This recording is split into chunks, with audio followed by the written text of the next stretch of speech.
If you are obsessed with being healthy, something not necessarily all that bad, then you probably love to hang out at the gym. You have certainly seen the guys standing in front of the mirror, fixated at the sight of their own biceps. Many of those guys are truly huge. In fact, their muscles are so large and thick, technically called hypertrophied, that they actually restrict the man's movement. As a result, you may have watched in amazement as someone had to help them in or out of a shirt they couldn't get over their head because their muscles were so big. This large muscle size can occur in a very important organ of your body, the heart. Of course, the consequences of this increase in size are far worse than walking around bare-chested and have more to do with life and death.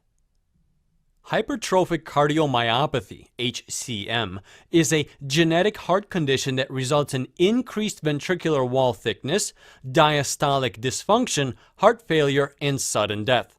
Hypertrophy of the heart muscle doesn't have to occur only as a result of genetic changes. Many times, the heart enlarges as a result of lots of different factors. For example, anything that increases the resistance to outflow of blood from either of the two ventricles of the heart increases the ventricular workload. If resistance is increased at the gym by adding on more weight, then muscles get big and thick in order to increase their strength.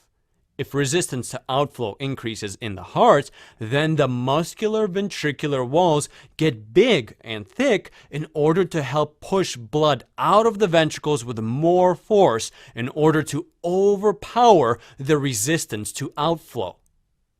So, let's examine what can cause an increase in resistance to outflow of blood from a ventricle and into its respective blood vessel. The left ventricle normally contracts to pump blood out through the aortic valve and into the aorta. From there, the blood flows to the organs and tissues of the body. If a person suffers from hypertension or increased blood pressure, then the afterload increases. Afterload is the force and pressure against which the heart must act in order to eject blood during systole. Systole refers to the time at which the heart contracts to eject blood out into the blood vessels.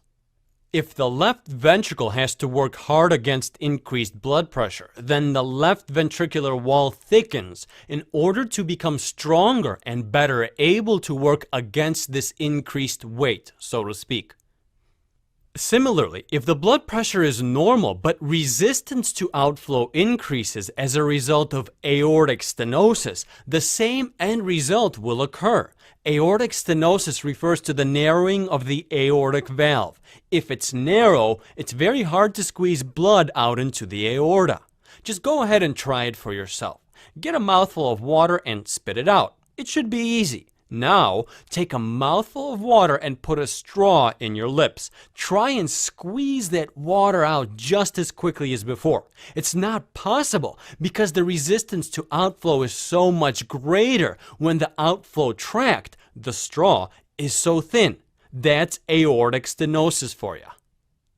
You'd think that based on everything that you just learned, that this shouldn't be a problem because the heart muscle got big and its new strength overpowered the afterload and everything is now hunky-dory. Wrong. Nothing significant occurs in physiology without an equal and opposite reaction. So as the ventricular wall thickens, it cannot move and relax very well. It becomes stiffer and less compliant. Since the ventricle can't move, relax, or open up very well, then the open space in the ventricle, its lumen, doesn't fill with as much blood as usual. The open space in the ventricle may also decrease in size directly as a result of the thick muscle growth. We term this process more technically as concentric hypertrophy. All of this means less blood can enter and fill the ventricle during diastole, the filling phase of the cardiac cycle that occurs when heart chambers relax. Therefore, hypertrophy results in diastolic dysfunction. If abnormally low amounts of blood enter the left ventricle in this instance, then blood begins to back up. First, it backs up in the left atrium, and then it begins to back up in the pulmonary vasculature. The increased amount of blood in the pulmonary vasculature results in pulmonary hypertension. Which ventricle has to work harder against this specific hypertension, pulmonary hypertension? It's the right ventricle that pumps blood into the lungs. Since the right ventricle has to work harder, it thickens as well, resulting in right heart failure if the person lives long enough. All of these problems can lead to chest pain, fatigue, shortness of breath, and palpitation. Diagnosis of cardiac hypertrophy, HCM or otherwise, is made by way of an echocardiogram. This is a test that helps to visualize the heart using ultrasound. After the diagnosis is made, it's important to move on to a treatment plan ASAP. This means that we must reduce the heart rate in cases of HCM or any case of cardiac hypertrophy. This allows more time for the ventricles to fill with blood in between beats. Just go take a mug out of the cupboard and turn the faucet on in the sink. Now hold the mug there for a few seconds as it fills to the max. That's what happens during a slow heart rate. But if you move the mug quickly in and out as a result of fast movement, the mug is virtually empty. Besides slowing down the heart, we must also get the stiff heart to relax in order to allow the ventricles to fill with more blood. Combinations of beta blockers and calcium channel blockers are used to accomplish these two feats.